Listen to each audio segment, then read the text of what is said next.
Hello, bachcho. Let's read this question. The question says, which of the following statements are correct for fractional distillation? First is fractional distillation method is used if two liquids have sufficiently large difference in their boiling point. Second is a fractionating column provides many surfaces for heat exchange between the ascending vapor and the descending condensed liquid.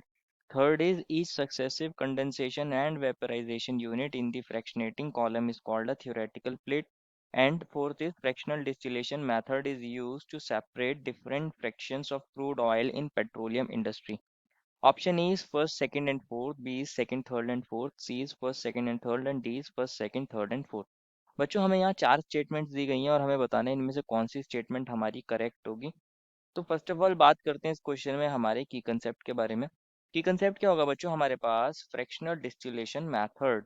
क्या होगा बच्चों? Fractional distillation method. हमें पता होना चाहिए क्या method होता है, इसके अंदर क्या क्या होता है और इसकी हेल्प से हम क्या कर सकते हैं। बात करूं बच्चों मैं फ्रैक्शनल डिस्टिलेशन मेथड की बच्चों, तो ये एक काइंड की हमारे पास टेक्निक होती है जिसकी हेल्प से हम दो या दो से ज़्यादा कंपाउंड्स के मिक्सचर को सेपरेट कर सकते हैं, पर्टिकुलरली लिक्विड को सेपरेट कर सकते हैं। लेकिन उनके बीच में हमारे पास अगर हमारे पास लिक्विड सब्सटेंसेस के बीच में बॉइलिंग पॉइंट डिफरेंस लो होगा, बॉइलिंग पॉइंट डिफरेंस लो होता है, तो वहाँ हम फ्रैक्शनल डिस्टिलेशन का यूज़ करते हैं। पर्टिकुलरली अगर बात करूँ, हमारे पास डिस्टिलेशन के अंदर क्या होता है, हम कंपोनेंट्स को सेपरेट करते हैं depending upon the difference in their boiling point.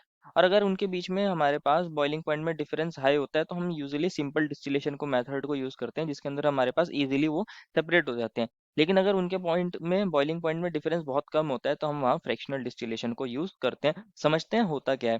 Consider करिए ये मेरे पास एक फ्रैक्शनल डिस्टिलेशन का क्या होता है बच्चों, सेटअप होता है। क्या है बच्चों? ये फ्रैक्शनल डिस्टिलेशन का सेटअप है। इसके अंदर कंसीडर करिए मेरे पास ये कौन है, एक राउंड बॉटम फ्लास्क है। एक राउंड बॉटम फ्लास्क है। मान लीजिए मेरे पास दो लिक्विड्स ले रहा हूँ और इनके बीच में बॉइलिंग पॉइंट में डिफरेंस ज़्यादा नहीं है और इनको मुझे सेपरेट करना है। ये मेरा लिक्विड यहाँ भरा पड़ा है, दो लिक्विड्स हैं ए और बी मान लीजिए। अब इसको हम क्या करते हैं, इसको हम हीट करते हैं। हम अपने नॉर्मल डिस्टिलेशन के अंदर भी हीट करते हैं, यहाँ पे भी हीट करेंगे। लेकिन एक एडिशनल चीज़ क्या होती है यहाँ पे एक यूज़ करते हैं फ्रैक्शनेटिंग कॉलम को। फ्रैक्शनेटिंग कॉलम को हम यूज करते हैं जो हमारे राउंड बॉटम फ्लास्क के ऊपर हम इसी तरह अटैच कर देते हैं। ये हमारे पास फ्रैक्शनेटिंग कॉलम होता है।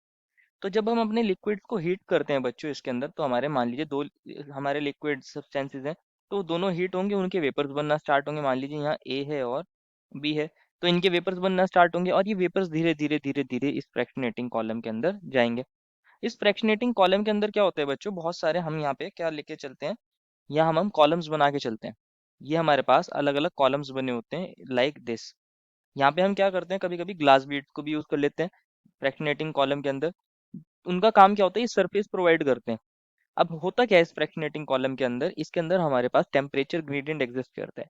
दैट इज टेम्परेचर का डिफरेंस एग्जिस्ट करता है। ये क्या होता है, नीचे से तो ये होता है हॉट, और जैसे जैसे हम ऊपर चलेते जाएंगे तो यहाँ पे क्या होगा, ये हॉट से कोल्ड की तरफ मूव करेगा, हॉट से कोल्ड की तरफ मूव करेगा। मान लीजिए मेरे दो ए और बी के वेपर्स बन रहे थे और ये दोनों वेपर्स हमारे इस फ्रैक्शनेटिंग कॉलम के अंदर जाना स्टार्ट हो जाएंगे। जब ये दोनों वेपर्स जाएंगे, मान लीजिए मेरा ए जो है वो ज़्यादा वॉलेटाइल है, उसका बॉइलिंग पॉइंट क्या है, लो है। मान लीजिए ए का बॉइलिंग पॉइंट लो है, comparatively low boiling point as compare to B, low boiling point as compare to B. B का मतलब हल्का सा हाई होगा, थोड़ा सा हाई होगा मान सकते हैं, क्योंकि ज़्यादा डिफरेंस तो होता नहीं इनके बॉइलिंग पॉइंट में, थोड़ा सा हाई बॉइलिंग पॉइंट। तो दोनों के वेपर्स बनेंगे।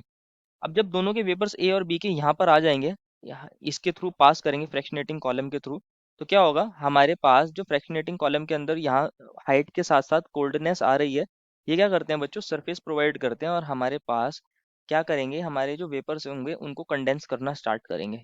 क्या करेंगे बच्चों, ये हमारे वेपर्स को कंडेंस करना स्टार्ट कर देते हैं। तो जो बच्चों हमारे पास लो बॉइलिंग वाला लिक्विड होता है, लो बॉइलिंग पॉइंट वाला लिक्विड होगा, तो वो हमारे पास क्या होगा, ज़्यादा वॉलेटाइल होगा।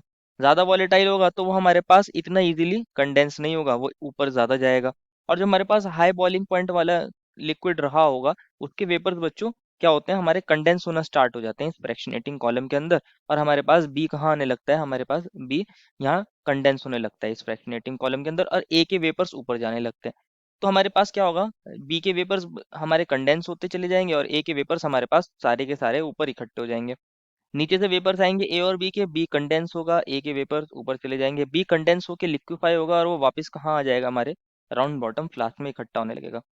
तो बच्चों एक चीज समझते हैं आप, इम्पोर्टेंट, हमें बोला गया था कि हमारे पास a fractionating column provides many surfaces for heat exchange between ascending vapors and descending condensed liquid। ये वाली बात जो सेकंड स्टेटमेंट में बोली है ये सही है। क्यों सही है समझते हैं। ये जो फ्रैक्शनेटिंग कॉलम होते हैं बच्चों, इसके अंदर ये सरफेस प्रोवाइड करते हैं जो हमारे पास नीचे से आने वाले वेपर्स को, जिनको हम असेंडिंग वेपर्स बोल रहे हैं, और जो हमारे पास ऊपर से जाने वाले कंडेंस लिक्विड को एक सरफेस प्रोवाइड करते हैं। और इनके अंदर क्या होता है, और इसके अंदर ही हमारा हीट एक्सचेंज होता है। तो सेकंड स्टेटमेंट इसलिए सही है बच्चों।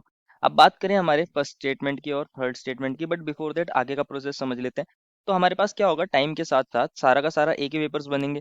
और इन वेपर्स को हम कहाँ से पास करते हैं, एक कंडेंसर के थ्रू पास करते हैं। हमारे पास कंडेंसर है और इसके अंदर से बच्चों हम यहाँ से वाटर को डालते हैं, वाटर को इनसाइड डालते हैं, और हमारे पास यहाँ से बाहर निकल जाता है सिंक में वाटर।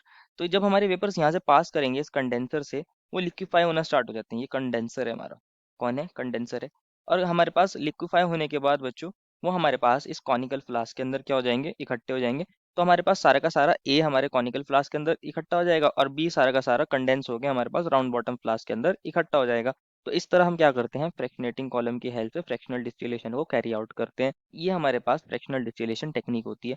तो हमें स्टेटमेंट फर्स्ट में कहा गया था कि fractional distillation method is use if two liquid have sufficiently large difference in their boiling point. तो बच्चे तो गलत हो जाएगी, लो डिफरेंस के लिए यूज करते हैं। अगर लार्ज डिफरेंस होगा तो हम सिंपल डिस्टिलेशन कर लेंगे। अगर बात करें हम थर्ड स्टेटमेंट की, उसमें बोला गया each successive condensation and vaporisation unit in fractionating column is called theoretical plate. ये बात बिल्कुल सही है बच्चों।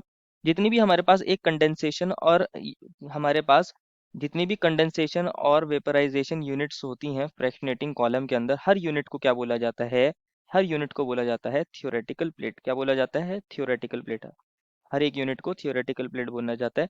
इसके बेसिस पर हमारे पास अलग अलग साइज के, अलग अलग शेप्स के फ्रैक्शनेटिंग कॉलम होते हैं कि उनके अंदर कितनी हमारी थियोरेटिकल प्लेट्स अवेलेबल है।